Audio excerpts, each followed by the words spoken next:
Manuel Bonfim nasceu em 8 de agosto de 1868 em Aracaju, Sergipe.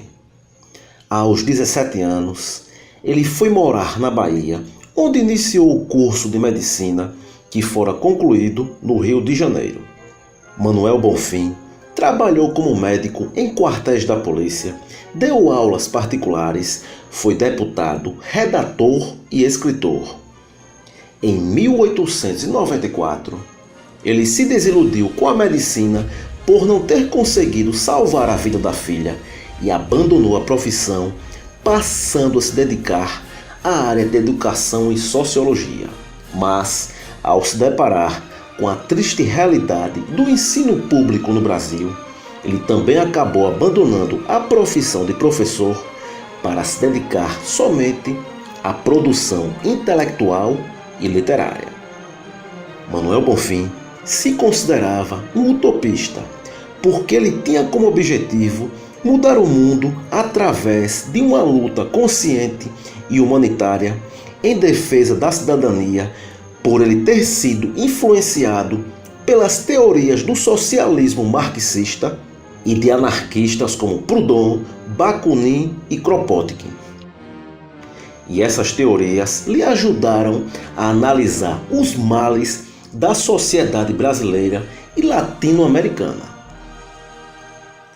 A sua consciência humanitária ocorre por ele ter nascido em uma Aracaju não desenvolvida, onde muitos habitantes viviam em condições precárias, moravam em casebres de taipa e passavam por péssimas condições de salubridade, convivendo com insetos e com várias doenças. Época em que os grandes donos de engenho da segunda metade do século XIX não se importavam com a miséria do povo e estes acabavam morrendo.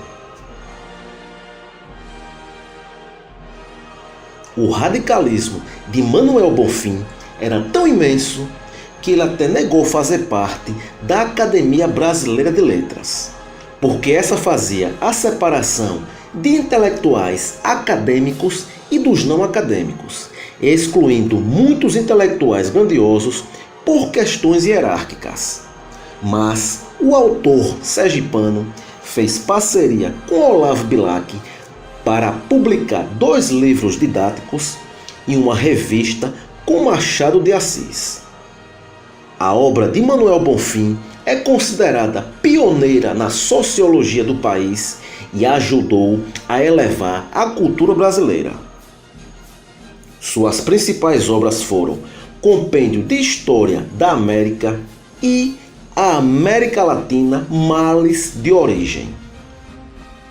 Nelas, o autor aborda sobre o processo de colonização imposto pelas nações ibéricas que fez gerar a exploração dos povos colonizados, o atraso cultural, o racismo, as sequelas econômicas e políticas, além de ter gerado também outros fatores negativos.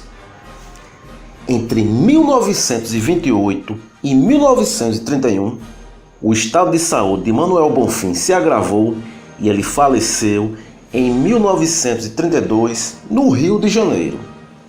Hoje, a sua obra é praticamente desconhecida do público.